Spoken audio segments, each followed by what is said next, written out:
Welcome to No Man's Sky. I'm Captain Steve, and in today's video I'm going to be looking to make myself a nanite farm. Yes, you heard me, a farm for nanites, and I'm making one. Base building to be precise.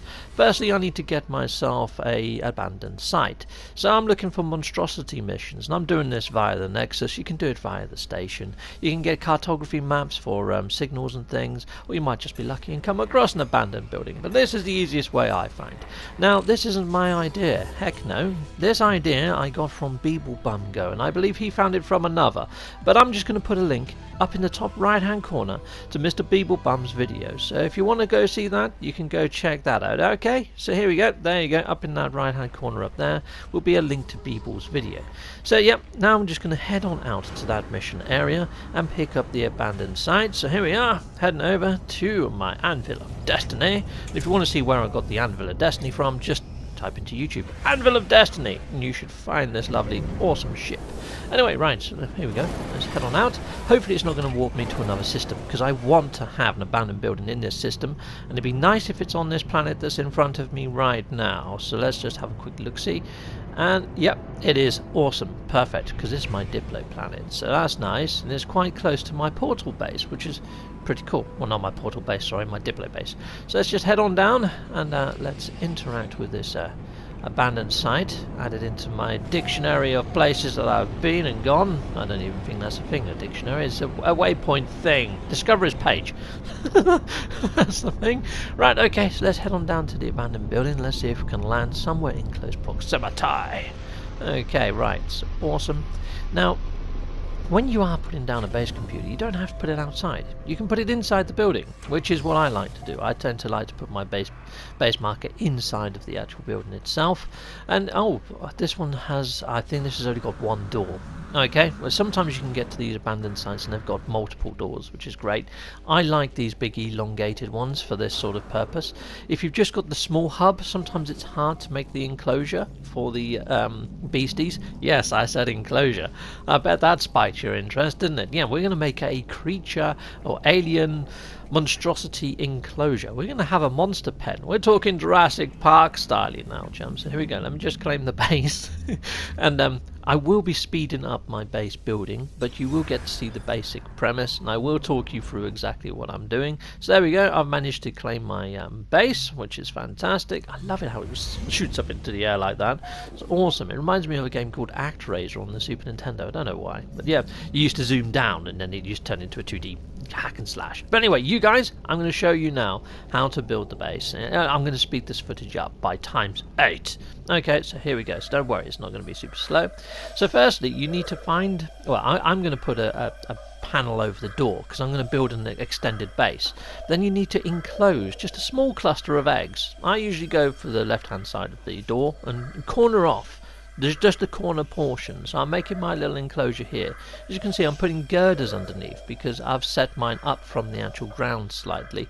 And yeah, but you can make it right down on the ground. I like to have it 2 panels high, or 1.5 in this case, just to make sure that the creatures are not going to escape. Occasionally you might get the odd straggler where a full swarm doesn't spawn, then you go pop your first egg and you get 1 extra creature, but you can just blast him. Anyway, and also here I couldn't actually get some girders in, so I'm just using some decorations, and I'm scaling them so I don't have to use as many. So yeah, that's a nice little tip. So after you've actually built your enclosure and you feel that you've meshed it all around, you know, if you've ever kept chickens in your garden or anything like that, you know what you're doing, or a pet tortoise or something. There you go, so there you go, shoot that, and there you go, you got a load of little aliens in there. That's your enclosure. You don't want to go back in there. Don't go back in there. No. Just go and shoot all the other eggs now, just around the outside area, and then you can just collect these little balls without being hindered by the swarm, because the swarm's in your enclosure. You've got a swarm enclosure. Heck yes. Awesome. So yeah, I'm just giving this a little bit of a test, but you know I put that panel over the door. Well, there's a good reason I've done that, and I will be building my base out a little bit more. Just to make it a little bit more interesting, I want to have a large refiner, I want to have a galactic trade interface and a teleporter there, so it's more of a functional base. You can add landing pads and all sorts of other gnarly stuff. You can really go to town. You can make this base your own, basically.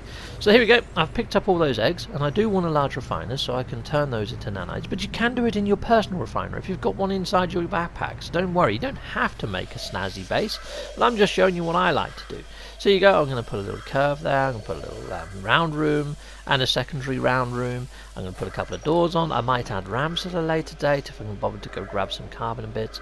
But I want a galactic trade interface. I've got to add some power, so I'm going to add some solar panels. Now you can put them inside the enclosure, but what I would say is don't, just in case the creatures climb on it and manage to glitch to the outside of their enclosure.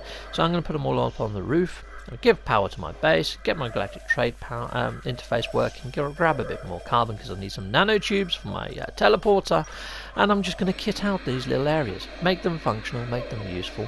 I was going to put the large refiner in the same room and then maybe put a biodome on the other, and then I changed my mind and thought, no, let's just keep this to one purpose and one purpose only, and that is making nanites, and making nanites pretty damn quick. I'm doing another little retest here just to make sure that it's all still working, and what I'm doing is collecting all the eggs, because now what I want to do, and now I want to do a reload and see if this base is actually working as it should work. Now, because I have picked up the mission from the Nexus, when I do a reload, it will, however, stop the mission. And I will end up back in the Nexus. I'm going to have to come back down here. But anyway, I was just seeing how many nanites I get, which is quite nice. If you put them inside of your expanded cargo, you can stack up to 10. You get a heck of a lot more nanites for that, obviously. Now I'm just going to rename my base and make sure that I upload it, which is great. So I'm just going to call this an NMSA Nanite Farm, because that's exactly what it is now. I've got my own little enclosure where I've got monstrosities as farm animals. Not the nicest of farm animals. They frickin' spit, they bite, and they're pretty nasty. But you keep them in their enclosure, they're fine. And what you could do is make a little platform above the enclosure where you can stand and zap them if you want. I mean, I'm just standing on the roof and zapping it, it's fine. But you can really make this your own. You could have a little viewing platform up there if you wanted for viewing your little monstrosity friends. But yeah, I'm just going to take a picture of that. I've got myself my two little domes. It looks quite cool, doesn't it? And it's nice that it's sort of sandwiched on to what's already there, the pre-constructed with my constructed. It's a nice little marriage, and I got that from retired scout in the NMSA. So he showed me how to join those sort of things together. So there we go. That's awesome. So now all I want to do is go and do my reload. So let's go over to my ship, create a save. There is also a flag over there. If you want to create a manual save, you can just add it on the waypoint and get an extra data there if you like. But yeah, I'm just going to go and create an auto save, then do the reload of the save, and like I say, it's going to throw me up into the Nexus. But it depends on how you've actually initiated and found your building. So I've pretty much done this in real time, and then I'm just adding my video over the top of me talking and rambling on about what I'm doing. So there we go, I'm doing the reload. That should put me back up in the Nexus, like I say, because of the mission, and then I'm going to fly back down to this planet in a bit. So here we go, awesome. And then once I'm back down onto the actual planet itself, hopefully, fingers crossed, all those eggs have respawned, and I can then go and salvage them again and go and stick them into the refiner and get a load of more nanites, and I can just keep rinsing and repeating this method. So it's a fantastic way to get nanites, and to get nanites really quickly.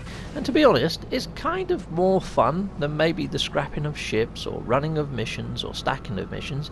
I mean, if you saw me stack missions at the end of my Traveller's Law video playlist, you'd see it took me ages to turn in all of those missions. It was a real painful process, and with the whole ship scrapping, there was a lot of loading, reloading, loading and reloading, and yeah, so, and also you use up your units. This, you're not using your units, you're using your mining beam, which you can recharge fairly easy, or you can use other weapons, you know. But here I am, back down to the planet, so let's just go and pop a couple of eggs inside of the enclosure, see if we can get the monstrosities to spawn inside a said enclosure, make sure that they're all in there. I usually pop all the eggs in here, or at least 2 or 3, just to make sure that I have got all of the creatures. Be careful you don't kill a creature, because if you kill a creature, then pop an egg on the outside of here, you might accidentally get another creature out here, which you don't want. There you go, I'm just going to collect all these little golf ball-y type looking things, or footballs. They're pretty odd, these larval cores, aren't they? But there we go, just pick these ones up. Awesome. Now, I did build my base on top of a cluster, which is a bit of a stupid thing to do. So really I should have gone the opposite direction and made sure that I didn't build on the larval cores, because you can see that I only got one spawn even though I popped 3 eggs. But all the other clusters are completely unhindered, which is perfectly fine, so I'm just going to go collect these. So this is on my Diplo planet. If you do want to visit this, the coordinates are on my Diplo videos. But yeah, it's so easy to make your own. You don't really have to go and use somebody else's, and you probably do want to build your own, to be honest. But there we go. So I'm going to pick all these ones up, and then we'll be seeing how many nanites we get for this. In such a small space of time, you're going to get loads. 250, like boom, boom, boom. It's great. And yeah, and then you just have to do one reload, and then you can just run this over and over and over until you've got as many nanites as you need. Yeah, I mean, you could mix this up with other different ways of getting nanites, I suppose.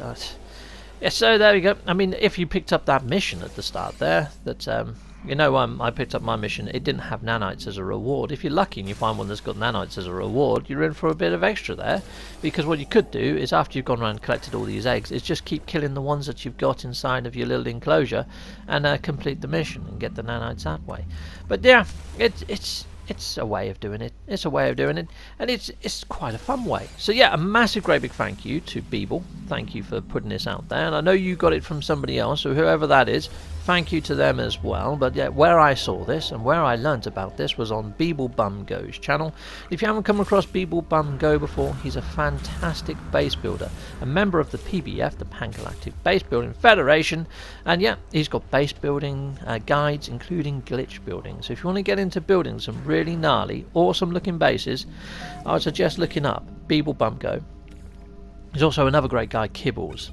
Kibbles is who I learnt my adjacency glitching off of. He's a great guy, but I didn't use any glitching methods in this at all. I know on Beebles he used a couple of adjacency glitches, but I managed to build this without having to do that, just by putting a panel right sandwiched up to where that door area is. But yeah, if you're not going to build a fancy base on the outside or add in refiners like I've done and things like that, just remember to delete that one panel afterwards, you know. But there we go. So that's pretty much how I built my base. You can see there I'm just raking in the nanites now, just sticking in the clusters, loads of nanites within seconds, which is fantastic. So this method for getting nanites is fast, it's fun, and it's easy, and it feels like you've actually personalized it yourself by building your own farm. So I hope you like that, guys. Thumbs up, and yeah, I'll be seeing you guys again soon, hopefully for another sort of No Man's Sky adventure. Until then, you guys be great and stay safe. Stay safe out there. Goodbye for now. Goodbye, goodbye, goodbye, goodbye, goodbye. Bye. I'd say a massive great big thank you to all those that back my channel through Patreon or through YouTube membership. And if that appeals to you, check out the links in my video description or at the end of this video thanking you. In the video description are all my social media links, and I have them on screen as well. And I also have merch, so if you want a fine and dandy pair of socks or a mug or a t-shirt, head on over to Teespring. Or support the channel through a like, a subscribe, or hit that notification bell. Or just don't skip any of the adverts. That throws revenue down my avenue. And thank you very much for watching. Watching is freaking awesome! Heck yes. Take care. Bye-bye.